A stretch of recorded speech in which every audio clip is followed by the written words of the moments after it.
Hello everyone, this is Lye Yosh. Welcome back to Life Study Library. Today's video is going to be about how to make friends. And I'm not just talking about any types of friends. I'm talking about those people who you can actually rely on and people who will help you when you're in need of assistance. So that's what it's going to be about. How to make reliable friends, or more specifically, how to make your friends or people in general into a reliable source who you can count on. Likewise, in this channel, I'm going to be talking about these interesting scientific and psychological information by implementing data from scientific studies. So if you find this interesting and want to watch more of my past videos and keep up with my future content, then please subscribe to my channel. I'll be very happy if you do that. Alright, with that said, let's continue on with the video. Okay, so when you think about these kind of topic, many people would probably say something like, if you want people to help you out when you're in need, you have to be genuine or, be socially approachable or smiling. And while these advices are not completely untrue, they are kind of obvious. And these stuff are the first thing that you're going to come up with when you're thinking about, how to make reliable friends. Like, of course, people would find you safer the more you become socially approachable, and unless you're a pervert like me, people who are smiling compared to frowning is way more approachable than the other. And some might even say that people will only help you if they deem you as important. And if you want to be seen as important, you got to show capability. You have to show them that you can do stuff, which makes you important to them because people will think that if they tag along with you, you can lead them to success. So they'll help you, something like that. I don't even know. But honestly, there's a much easier and less complicated trick to this. And this is something that I personally feel it's important to know because too many people, despite the scientific and statistical evidence, do not know this technique. Or maybe people do actually know this technique, but our Western society puts way too much importance on independence and capability and self-reliance that it created an environment where people look at this gem as counterintuitive. Unfortunately for them, and surprising for us, this technique works, and that's what we're going to be talking about today. How to make people more reliable and willing to help you. And that technique is asking them a favor. Okay, so I'm going to explain the entirety of it. First of all, the big misconception in the Western society is that receiving help makes you look inferior and untrustworthy. We look at people like James Bond or Don Draper, who both are very capable men, or at least they look capable, and highly self-reliant who seems to have answers to everything. We view these people as our charismatic role models, and we simply admire them, wishing that we could be like them. Simultaneously, we look at people who ask others for help, whether in the workplace or in other social environment, as weak and dependent and less charismatic. The thing is that this concept of, weak people being reliant on others, this concept only applies in extreme cases. For example, if you screw up your project and ask others to take cover, that person should be deemed as weak and untrustworthy. That was your professional responsibility and you're not supposed to do that. And you can't just blame others for your professional faults and expect to not get any consequences. It's okay to make mistakes, but you can't rely on others to cover your faults. However, asking for small favors or receiving help in an unrelated field is actually a good thing that not many of us do, so it's a chance for us to implement this and get the benefits while the others are struggling. And with that, I'm going to talk about today's study. The study is interesting because it's conducted in Japan and in the US, two countries with seemingly polar opposite stances on social dependence or independence. Japanese tend to put value on social harmony, and they generally think of themselves as a part of the group that has to work together and advance together. Americans put more weight on independence and self-reliability and view personal capability as the aesthetic. This study is constructed like this so that they can see if their hypothesis of receiving help and asking for favors leads to, increase in liking from others. They wanted to see if this works in pretty much any other country. They wanted to check if this works in pretty much any other society. If it works on both ends of the spectrum, then it should work anywhere else in between.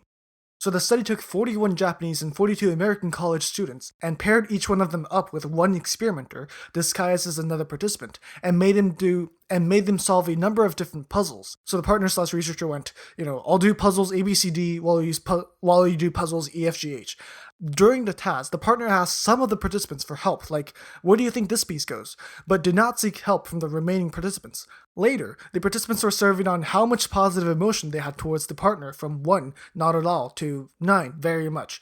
The categories for the survey included words like open, sociable, friendly or unfriendly, and trustworthy, and so on and so on. And the participants are told to scale on how much they agreed with the words based on their impression of their partner. And the results showed that participants who were asked for help from their partners showed a significant increase of liking towards their partner. This is something called the Benjamin Franklin effect, where person A will like person B due to the fact that B requested help from A. So people who don't know this effect try so hard to impress others by showing off how capable they are in order for others to like them. This is an issue for two reasons. One is that the strategy actually is backfiring, and people will distance themselves from you if you keep showing off how good you are. Because they are shown that you can do anything by yourself without anyone's support, other people will not find any meaning in themselves around you. What the study provided was evidence that we humans like the feeling of helping others and being in need for others. As a social creature, humanity finds joy when they see their existence within a group is providing some type of meaning. So even though you think you're impressing others by showing how competent you are, what they actually see is the feeling of this person doesn't need me, which leads them to distancing themselves away from you, and you're left with no one to rely on when you do need help, all because you've successfully convinced them that you can do everything by yourself, which is most definitely untrue. Another reason rises when people claim that, well, that's not true. Look at all the people that are impressed by my capability. Being competent attracts people. To these people, I'll ask this: how many of the people who you attracted has helped you when you were in need? The point of building social relationship is so that you and the other person can help each other when either of you are in need. And that's what makes a healthy social relationship. If people tag along with you only because they think you can do their job for them, then that's not a healthy friendship. That's you being a slave to them. Or that's you being their wallet, or their butler, or their Uber driver, whatever. The point is that, in order for others to be a reliable helping hand when you're in need, one way to achieve this is for you to ask the other person a favor. And this favor really can be unrelated to your task and insignificant. For example, if you need to zip up your backpack but your hands are full because, you're carrying something, you can say to the other person, "Hey, would you mind holding this for a second while I zip my backpack?" Such a small request for assistance is highly effective when trying to make the other person like you more, and this is because our mind has so many ways to avoid inconsistencies. We like to see ourselves as rational beings, and we hate it when our action doesn't add up. And unless you're in an emergency, most people would not think twice about giving a helping hand to others in a form like this because it'll cost us virtually nothing. And when this happens, our mind tries to rationalize or justify why we help that person. And this rationalization leads us to convince ourselves that I help this person because I like him or her. I have a positive impression of that person. And this is the entirety of the Benjamin Franklin effect. And this also means that if we know this technique, we can use it to intentionally convince other people to like us. And we can totally use this during a social or professional interaction. For example, during a business negotiation, and you want this client to, I don't know, like invest in your company or whatever, and you and your client are walking into a meeting room, and because you're the one who's trying to sell stuff to the client, you'll most likely have some like papers in your hand, or you might have 2 cups of coffee or water for you and your client, or depending on what you're trying to sell, you might be carrying something heavy, which makes your hands full, making you unable to open the door. This is when you ask the client for a favor to open the door for you. Now, normally, people would look at this and make assumptions that you are incompetent because you're the one who invited the client to meet with you in the room, but you're receiving help from your client. They'll think that you're being dependent, and your client will think so too. But what's actually happening is that the client will be fond of you and their liking will increase. There's little chance that the client will negatively judge you based on the split second of you receiving a helping hand. This also applies to romantic interaction. Men, especially men, focuses way too much on trying to look capable and competent that they say stuff like, men have to assert dominance, and during a dinner date, for example, you have to show dominance by telling the waiter, "I'll take the lasagna," rather than saying, "Can I have the lasagna?" That's how you show dominance, and women will love that. It's so funny. Like, people who say stuff like this think like 5-year-olds.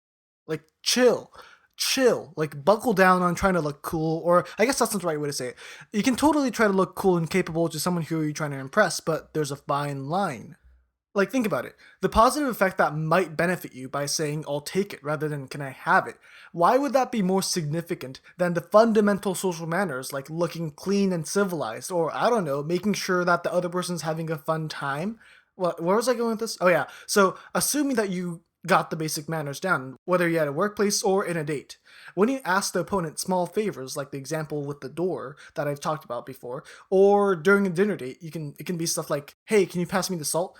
Most likely the opponent will do it, right? Then their mind's gonna think, "I'm a rational person who does stuff for a reason. Why did I do that to this person?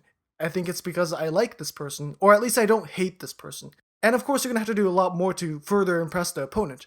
But this technique of asking for small favors is a good start. And also, it's pretty novel, so people will like you better than if you were trying to continuously show off your capability. So I suggest you to try this. I'm pretty sure that you're gonna have a good result. So that's pretty much it for the video. Asking for a favor is a good place to start when you're trying to impress the other person. But obviously, there's much more to the technique of persuasion, or convincing, or making other people trust and like you. And I can go on and explain the entire thing in my future videos, but for now, I'll leave you with a book recommendation. Today's book is called Influence, The Psychology of Persuasion by Robert B. Chaldini. People, this book is really important. It's so mind-changing yet so fundamental for persuasion and how the human mind works when during specific scenarios when they persuade one another. This book is so vital that so many other books straight up rip off a portion of what the book talks about. It's like Star Wars. I have the book to myself and have already read it over like 5 times. It's definitely one of those books that I would bring with me if my house burns down. So I highly suggest you to read it. It'll impact you in one way or the other. So that'll be it for this video. I hope you enjoyed it. If you haven't subscribed to my channel yet, now would be a wonderful time to do so. Again, thank you for watching my video, thank you for subscribing to my channel, and I'll see you in my next video. Bye!